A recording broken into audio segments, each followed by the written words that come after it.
This weekend, Vice Chair Charlie Munger likened trading cryptocurrency to, quote, trading turds. The always eloquent Charlie Munger joins us now. Hi, Charlie. Thank you for being here.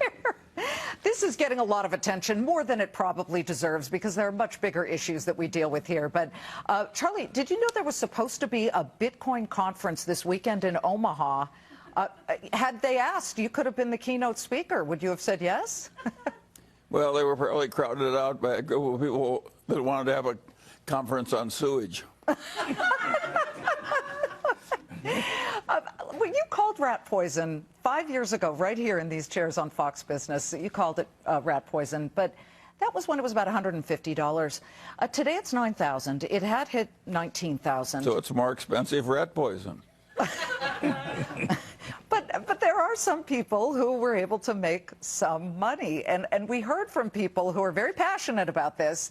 And they said, oh, those guys are just trying to protect their old school investments in U.S. dollars. What do you say to that? Well, I think these idiot booms do harm to a country. They frequently come to bad ends, and they cause economic consequences that are bad for the whole damn country. And so I like it when my country steps hard on idiot booms instead of fanning the flames. And if there's ever anything that needed stepping down on hard, it's Bitcoin. Warren, what was your gut reaction? You're sitting there on stage, children in the audience, and you guys got the cryptocurrency question, and Charlie came out swinging. Well, we have an R-rated annual meeting. I mean, it's unlike those. But going back to Bitcoin, net no money has been made from Bitcoin. I mean, in other words, somebody pays somebody else to own the same thing. The Bitcoin has produced nothing, and you have people entering at X and other people exiting at X, and the people that came in at a half X are fine. You can have stocks, and you don't have to do anything with them, and they earn money for you as you go along. It's a whole different phenomenon, and it breeds a lot of chicanery around it. You've already seen some of it. Sure.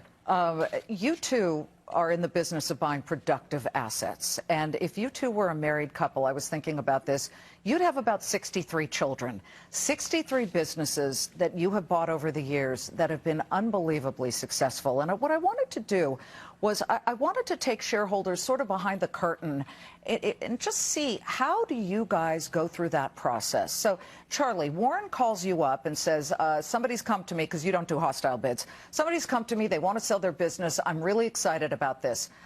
Boom. Charlie, what's the first question you ask Warren? Well, usually we think so much alike we practically don't have to talk.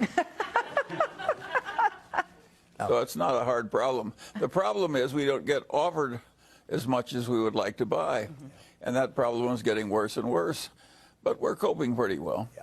Charlie and I have never had an argument in doing in the whole time. We've disagreed on things, but we've never had an argument. Have you ever disagreed on purchasing a business or a stock, and then, Warren, you've gone ahead with it anyway? We certainly never had a big fight over it. No, we never. I mean, Charlie might say I wouldn't do that, but if he's really negative on something, I'm not going to do it. But I am more inclined to action than Charlie to some degree. I'll do more things that are what he would consider marginal, and probably are.